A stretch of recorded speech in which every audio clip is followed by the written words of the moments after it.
Okay, I went through the works of being Christian. Like, I prayed, I went to a Christian school, I tried to be nice to people, but then I kind of just, after a winter retreat, I just kind of experienced God in a different way and started to have a personal relationship with him.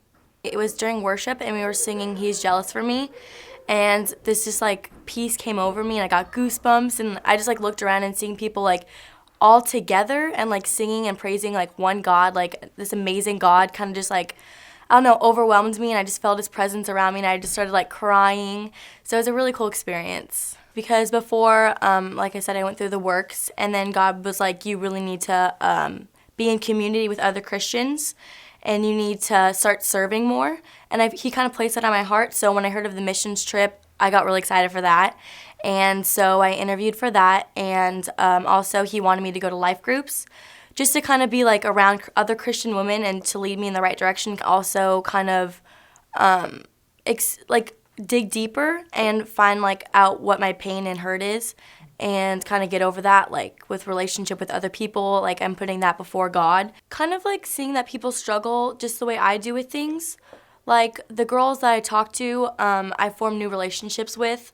Like I never thought the people like I went there I would be like really close with, but it just showed me like how much I needed to kind of put myself out there and like share my testimony kind of, and like get feedback and like kind of help.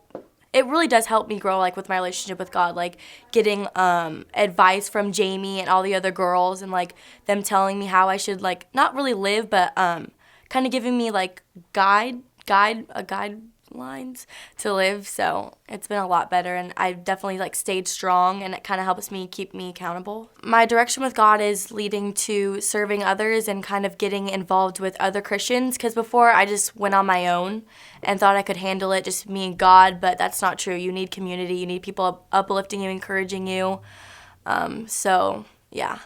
And also going out and helping others is definitely a big one that God's pointing me to, because I kind of was selfish and I did whatever I wanted to do, like hang out with my friends, go to the movies, but I just kind of took a step back and reevaluated where God wanted me, and it's to help others and serve them. Enjoy is a place where people with mentally handicapped go, and they're kind of older, they're not kids, and we hang out with them, we talk to them, we interact with them, and just kind of like hear what they have to say. And they're such a good people. Like they're so innocent and amazing, and you can kind of see like how God works in their life, because they tell me about God. Like they teach me things that I didn't even know, like some of their stories and like how happy they are. They kind of teach me humbleness.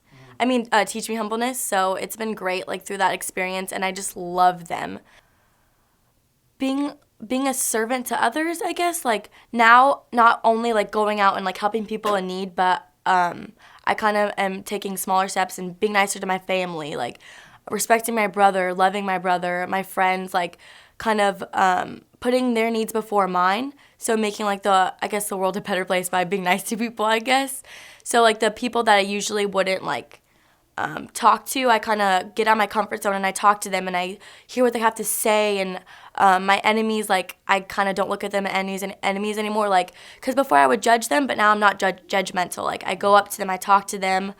Like the barriers between like I put between me and people are now gone, and I'm a lot more outgoing and friendlier, and I just love people. Like I have compassion for everyone. So I have this friend. She came from a bad background. Her parents kind of left her. So she lived with one of my friends. Her family took her in as like their daughter. And, things were pretty great with them. But I guess one day the girl just got involved with gangs, got involved with the drinking, with drugs and all that, and stealing and stuff. So the parents just kind of like, you kind of got to go. Mm-hmm. But they didn't like mean for her to just like totally leave. And I guess she took it as like, they don't want me anymore. So she ran away, and she was just living on the streets. She stopped going to school as well. She stopped going to school, and nobody knew where she was. I was trying to look for her. Her friend was trying to look for her. Her friend's parents were looking for her. Everybody was pretty much looking for her. She was MIA. No one knew where she was for a month. I just got my paycheck, And I was riding my bike, and cause she has like red hair, so I seen her, but I didn't really think it was her, and I just kept riding by. I mean, and she kind of like, hey Michael, so I turned around and I seen her, and I stopped and talked on to her on the corner pretty much, and we were talking for like a good hour, and I was just asking her, where she's been and how she's doing, and she pretty much just told me that she's pretty much just living on the streets right now. And she said that night she had slept on a bench in the park. And while she was talking to me and while we were talking, I was like pretty much looking, like just looking at her, and like I can see that she was like white, like she was just like pale, and I could and like I can see, like, I don't know, like her like veins popping out, like she was like really not healthy or whatever. And we were still talking, but I just kept looking at her, and she just didn't look. And then I asked her if she ate and stuff, and she's like, no, I didn't eat, I haven't ate, I haven't brushed my teeth, I haven't took a shower, I haven't done nothing. And like she kind of goes to church, and she kind of does it, and I was like, I pretty much pray for you every night, because I didn't know where you were, nobody knew where you were, and we were all worried about you. And she kind of just just said thank you. So I get this really nice sweater, Dodger sweater, from, I think it was on Christmas, uh, last Christmas, and it's a really nice blue Dodger sweater, and I wore it pretty much every day. I hardly took it off. The only time I took it off was when I went to sleep. Even if it was a hot day, I would still keep it on. I just love that sweater so much. And I had that sweater on that day I was talking to my friend.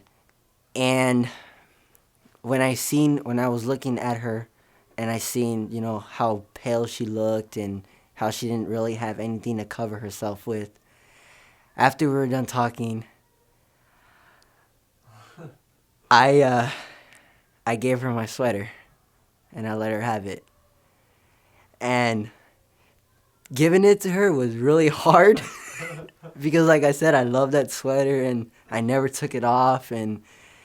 But then again, I knew that it was gonna better her, because she was gonna be warm. She was gonna have at least something warm, because that sweater was really warm and it was really heavy.